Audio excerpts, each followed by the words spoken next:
Mind of Christ. Part 2. From the 262 readings.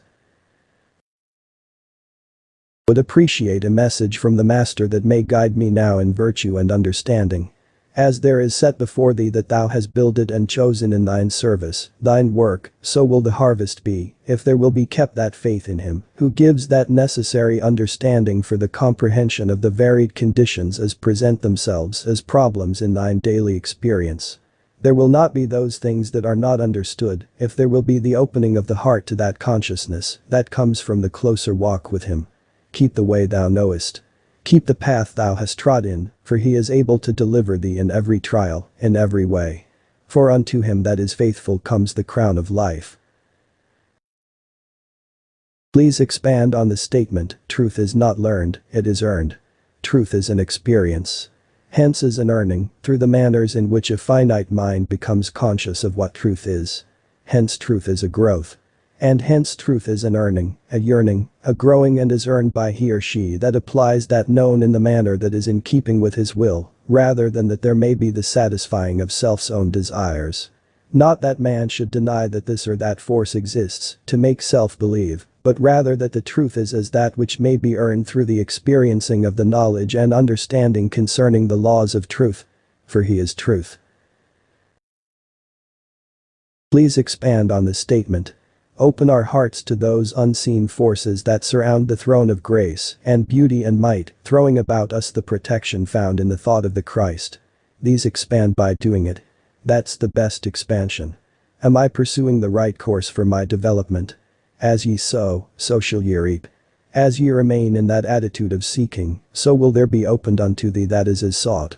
In him is the light and no darkness at all. Seek the way, and it will be opened unto thee. Am I still on the straight and narrow path? That must be answered from within, to him in whom thou hast put thy faith, thy trust, thy hope, thy hereafter. Who am I to judge thee? Who is good? As he gave, none save the Father, not even the Son of Man. Rather in him is the way, and my spirit, saith he, beareth witness with thy spirit whether ye be the sons of God or not. Please explain to me what is meant by the awakening. Have I fully realized it? The awakening is the consciousness of a relationship that exists in animate or inanimate, finite or infinite. Becoming conscious of, aware of, the existence of conditions, relations, and such, is an awakening. As to self's being awakened, or aware of, that depends upon what is referred to.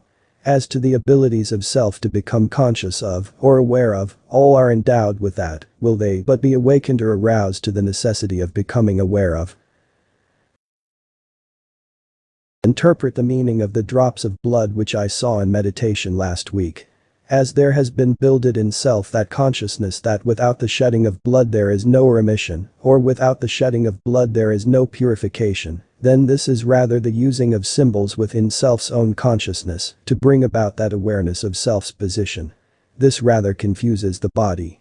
In making self-aware of that is a portion of self's own development, as in the drops of blood brought with same the idea of the purifying of the mental and spiritual self, that there might be the more awareness of, in the conscious or material self, of that awareness received in the mental and spiritual self, so, as we would speak of omens, know that self is aroused. Then don't let yourself go back to sleep. Please interpret the meaning of the lights which I saw about Mr. Cayce's head during the last reading on fellowship.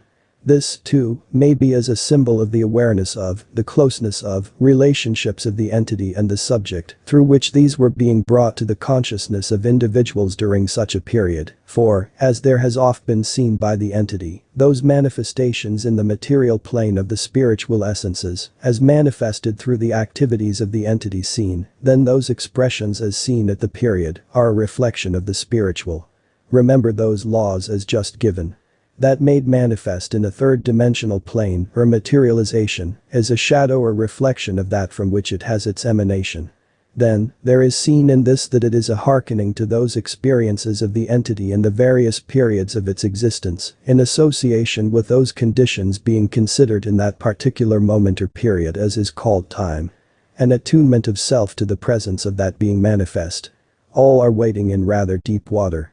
But learn what you are doing. Please interpret the following which I received during meditation. That I may touch the hearts, the souls, the minds of others. A message of the infinite to the infinite of self, seeking to use self as a channel of expression to others. A call. Then, be true to that, even as the opportunity and the abilities are increased by the power of the might that would touch the hearts, the souls, the minds of those that self may contact in the various experiences in the preparation of truths, that may go in lessons or in thought, that may be carried in unison, for the awakening of the Christ consciousness in the lives and hearts of others. The activity of patience is meekness in action, pureness in heart, that makes for those forces enabling one to become aware and conscious of their soul's expansion with the creative energies in the activities of the spiritual life. As there is the expansion of the spiritual forces of the material body, the reflections from same are those attributes that make for the expressing of the Christ life in the daily walks of the body. So that love in its essence is manifested in every word, act, thought and experience of the body, even as it was in him. Patience is that necessary activity of the mind, mentally, physically, spiritually, that makes for expansion of and acquaintance with the activities of that may be known in self, as to whether there is the proper attitude with that which is held as the ideal, as to whether the faith is in faith or by works, whether the virtue is as with understanding or is as a set rule, whether self is in possession of the ideal, and with cooperative measures, activating in the experience of individuals. Hence, as we find, this lesson must be the summing up of all that has been experienced by individuals, through that they have given to others, that they now must live themselves in their daily activities. That they may enter in the open door and in his presence.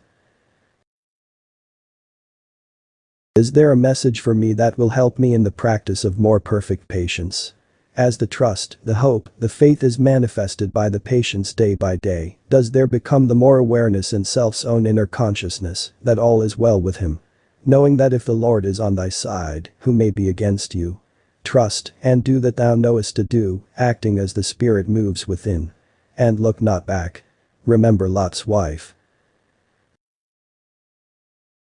In patience am I expressing possess ye your soul? If not, please simplify how I may do so. All make that expression in whatever their activity may be. For that is as a truth that one becomes conscious of, aware of, that possession that makes them one with, a child of, the living God. For flesh and blood does not inherit the possessions with him, but the Spirit makes alive that soul that is aware of his consciousness in a material, a mental, or a spiritual plane. Hence all express this in whatever their actions be. As to whether this or that individual is doing this in the manner another would do so, this is to judge. Who is the judge? He that giveth judgment. The individual's soul, that would be one with him. Is there any message for me that will help me to more perfectly practice patience in all my work and under all conditions?